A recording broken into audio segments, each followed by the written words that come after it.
Mereka bisa menyebut bahwa aliran New Economic Thinking atau Modern Monetary Economy itu sebagai hoodoo ekonomi setan. Sementara yang top itu bicara mainstream, itu menyatakan bahwa mereka paling berhasil mengatasi berbagai masalah. Dan ini pertarungan pemikirannya seru gitu kalau masuknya di situ ya. Iya, itu memang nanti butuh 7 hari 7 malam kita kalau membahas. Saya ingin mengatakan betapa ketinggalannya pemikiran ekonomi di Indonesia. Kalau yang nganggur adalah anak-anak sekolah lulusan kejuruan dan anak-anak perguruan tinggi, means yang masuk ke pasar kerja itu adalah anak-anak tidak terampil. Apa artinya? Buruh kerja murah. Apa artinya? Ultra modern slavery system. Sistem perbudakan modern yang ultra. Anda budak tapi Anda tidak merasa sebagai budak. Saya tahu bahwa nilai tukar akan melemah dalam hitungan waktu 3-4 bulan ke depan. Sampai dengan bulan April, nilai tukar akan melemah. Disebabkan oleh ketidakmampuan pemerintah mengatasi pertarungan harga minyak, pertarungan perang nilai tukar. Di tengah yang namanya yuan dan rubel terus bertahan pada kerangka perang ekonomi. Nah, dari sana sesungguhnya kita punya pertanyaan. Sampai seberapa tangguh sebenarnya sisi moneter dan fiskal yang kita punya? Jawabannya, karena kita sudah menggunakan open economic secara ugal-ugalan, maka sesungguhnya tahanan ekonomi kita cukup lemah.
Kenapa sampai Amerika baik oleh Thomas Piketty, baik oleh Joseph Stiglitz, bahkan oleh Michael Hudson, G is junk for economic. Anda kebayang nggak? Disebutnya G is junk. Sementara yang namanya Stiglitz menyebut sebagai kanker stadium 4. Sementara Thomas Piketty menunjuk bahwa nggak akan selesai. Dan disebut lagi yang namanya Joseph Stiglitz sebagai anxiety people. Masyarakat yang cemas. Itu disebabkan oleh sejak tahun 70 sampai dengan hari ini, Amerika sungguh-sungguh tidak menyelesaikan ketimpangan. Padahal mereka mengukurnya bukan dari pengeluaran, dari pendapatan. Indonesia mengukurnya masih dari pengeluaran. Yang sebenarnya bisa gitu. Mislead ya. Orang bisa aja kaya tapi dia nggak perlu banyak makan.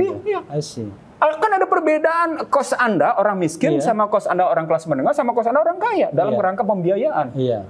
Padahal tingkat pendapatan Anda, katakan seorang yang kaya tadi pendapatannya bisa rata-rata 100 juta per bulan. Yang ini 400.000 aja nggak nyampe, atau katakan 1,2 juta aja nggak nyampe. Gimana?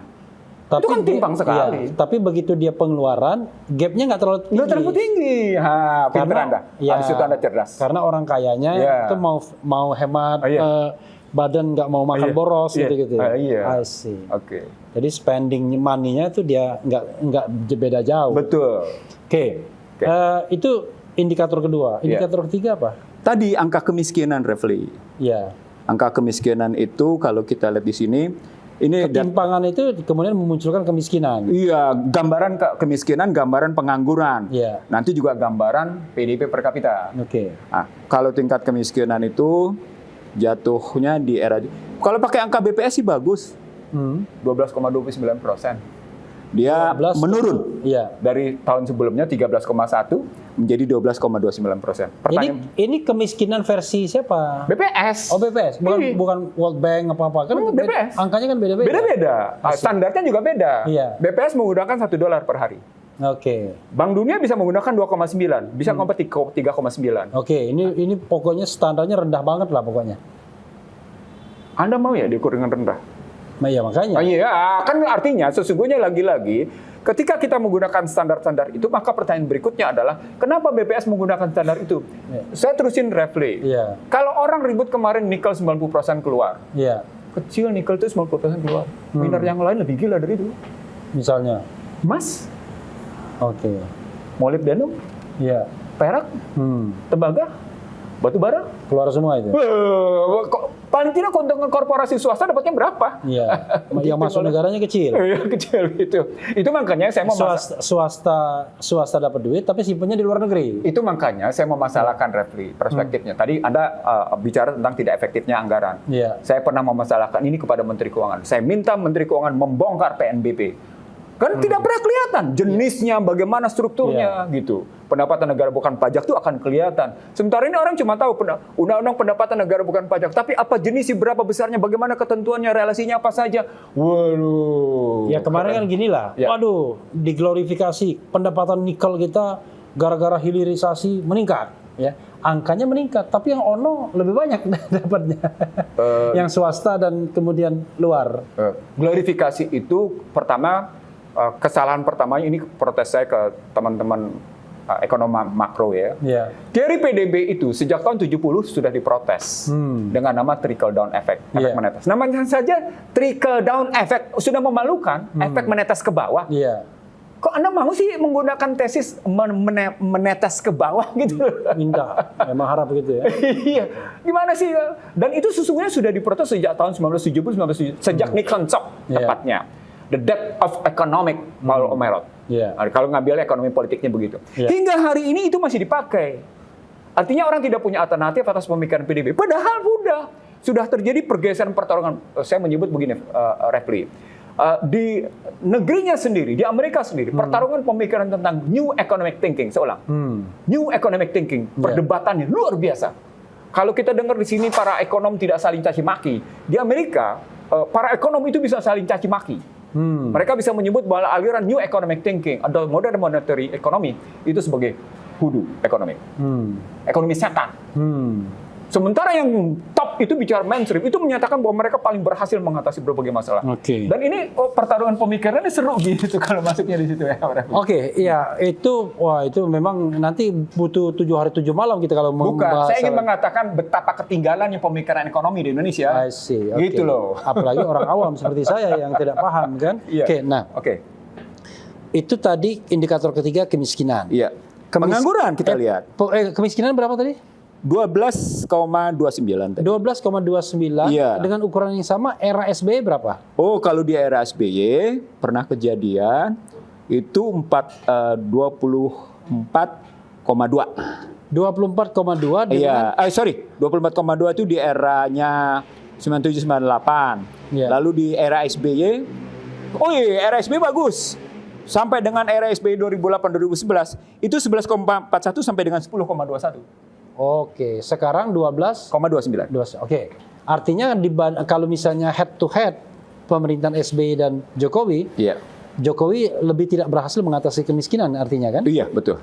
Dengan baseline yang sama ya? Iya. Dengan baseline yang sama yaitu BPS tadi kan? Saya harus mengatakan begini, Refli, karena Anda bertanya kayak gitu, dalam studi banding kayak gitu ya. Ini saya bacakan ulang ya. Kemiskinan 2008. Itu di 2008 jatuhnya 2008 18,93. Tapi 2011 SBY berhasil menurunkan menjadi 12,55. Relatif sama. Oh, relatif sama. Oke. Artinya kalau kita bicara tentang yang terbelakang, ya tidak berhasil juga. Kan tugasnya adalah memperbaiki. Iya. Kalau misalnya sama, sami mahon podo ya. Nama programnya Poverty Reduction Program. Jadi program pengurangan kemiskinan yang gagal. Bahkan di era SBY ada namanya Tim Pengendalian Angka Kemiskinan, TPAK, yang sesungguhnya langsung dibawa ke Presiden. Itu juga tidak berhasil. Tidak berhasil. Oke. Jadi kemiskinan soal yang tidak pernah berhasil diatasi oleh presiden di era reformasi. Kira-kira begitulah. Bisa jadi juga itu jadi barang dagangan. Barang dagangan untuk ngapain? Untuk pinjam duit. Betul sekali. Untuk minta sumbangan. Betul sekali. Oke. Yaudah, oke. Itu kemiskinan. Berikutnya bisa kita lihat sekarang pada angka pengangguran. Tingkat pengangguran. Di era SBY jatuhnya 11,41, di 2011-nya 10,21, di era Joko Widodo 5,13, kelihatan sukses pengangguran. Oke. Pengertiannya itu kan dia 5% dari populasi ya? Angkatan kerja. Angkatan kerja ya? Bukan populasi. Angkatan kerja itu dari... Misalnya 110 juta. Ya, maksudnya dari misalnya angkatan kerjanya dari 15 sampai 64. Oke, dari usia 15 produktif. ya usia 15 64 Iya. dan persentasenya segitu. Iya, menurun. Oke. Persoalan pokoknya bukan soal angkanya menurun, Jumlah absolutnya. bukan. Apa? Pengertian kerjanya gimana? I see. Jangan Definisi kerjanya gimana? Apakah Anda menghitung 1 jam kerja dalam seminggu sebagai kerja? Masa dalam pada posisi survei 1 jam kerja dalam seminggu dianggap sebagai kerja? Kerja apaan begitu? Gitu. atau kerja bikin media sosial sendiri yang nggak jelas penghasilannya Iya. dianggap kerja juga gitu. Karena orang kan semua bisa bikin YouTube, Podcast, bisa bikin iya, podcast iya, gitu. iya. Oke. Oke, lanjutkan. Oke. Lalu Apalagi yang Anda mau tanya? iya, dari Segi IPM. Nah, dari sisi pengangguran tadi berapa? 5,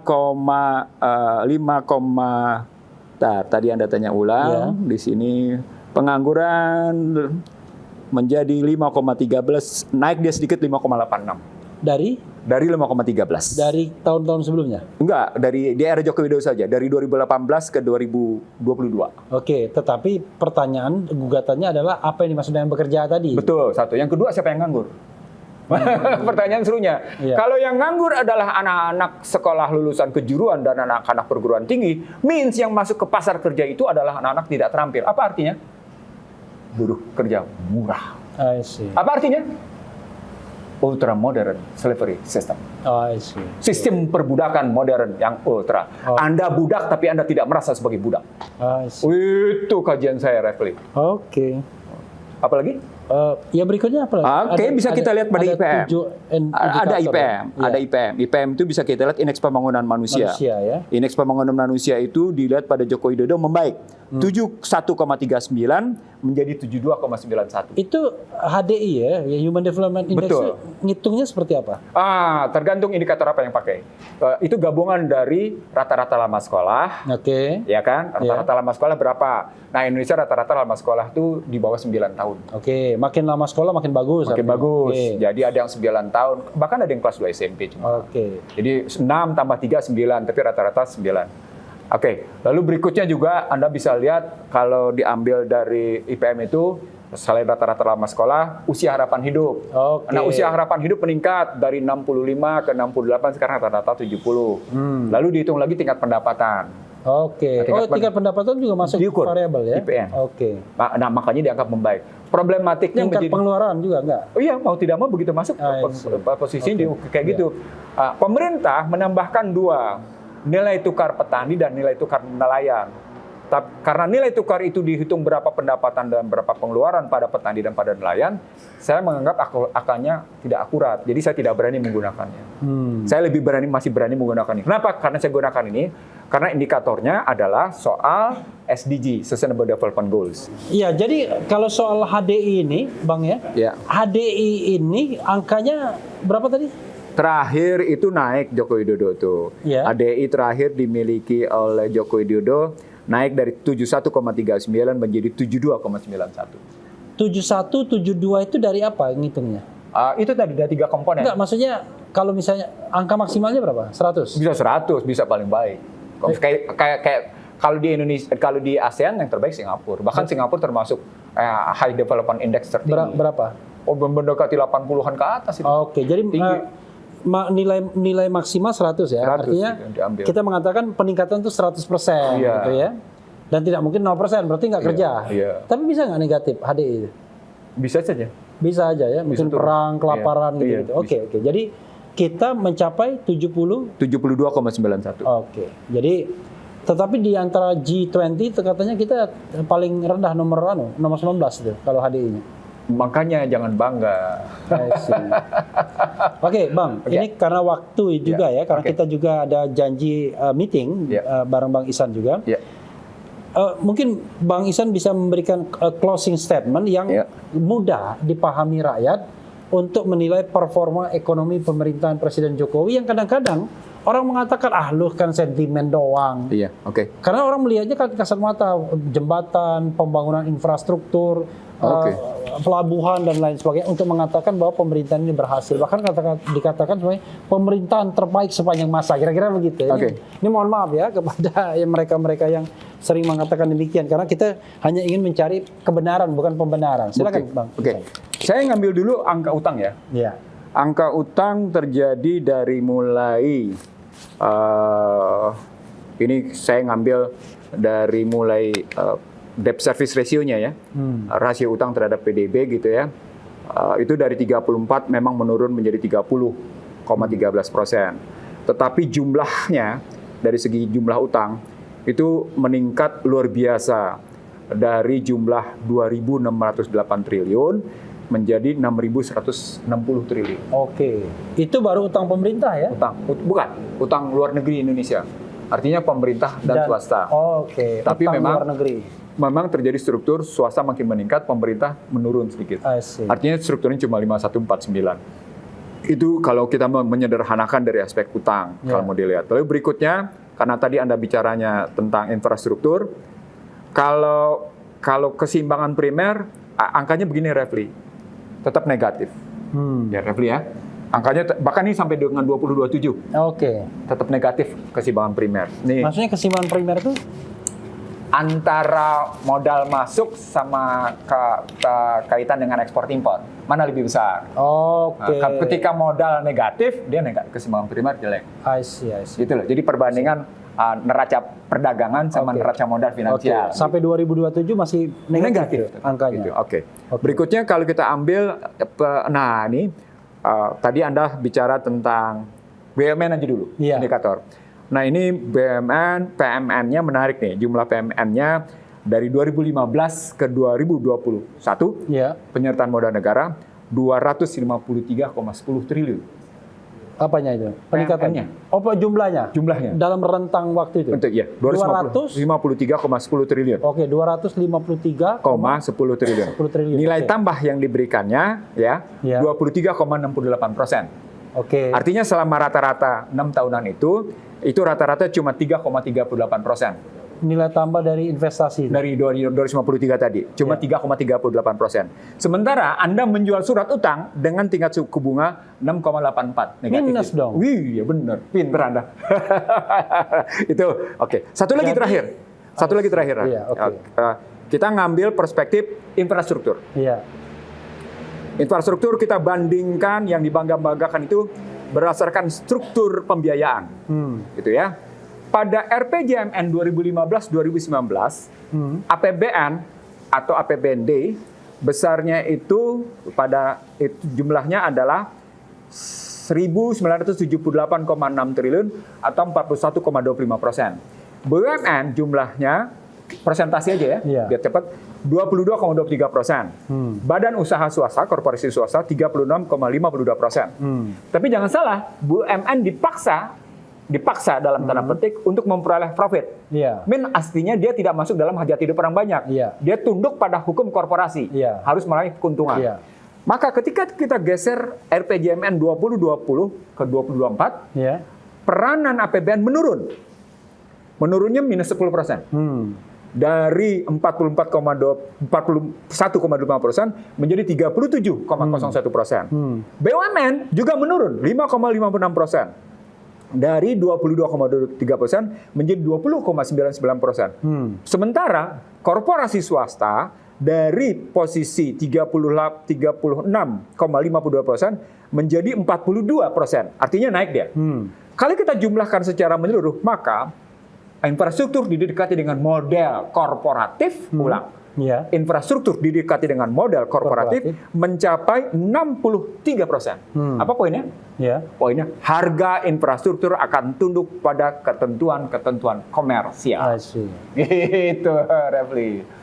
Nggak ada lagi yang namanya infrastruktur berlaku hajat hidup orang banyak. Gitu. Makanya yang dicari yang begitu. Itu makanya Sri Mulyani mengeluh. Biaya supply chain tidak berkurang.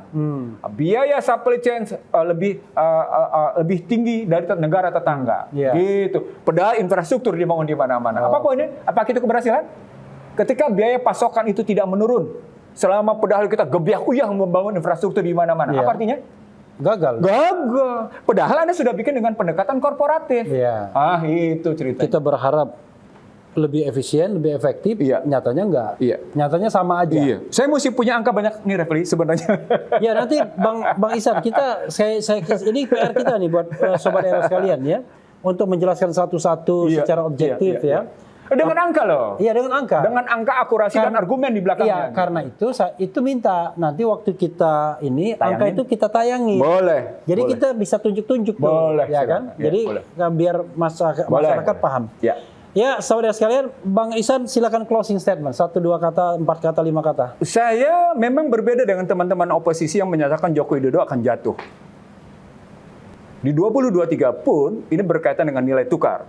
Saya tahu bahwa nilai tukar akan melemah dalam hitungan waktu 3-4 bulan ke depan.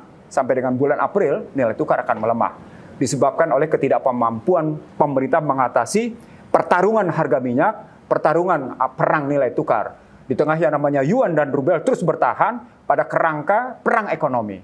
Nah, dari sana sesungguhnya kita punya pertanyaan. Sampai seberapa tangguh sebenarnya sisi moneter dan fiskal yang kita punya? Jawabannya, karena kita sudah menggunakan open economic secara ugal-ugalan, maka sesungguhnya ketahanan ekonomi kita cukup lemah.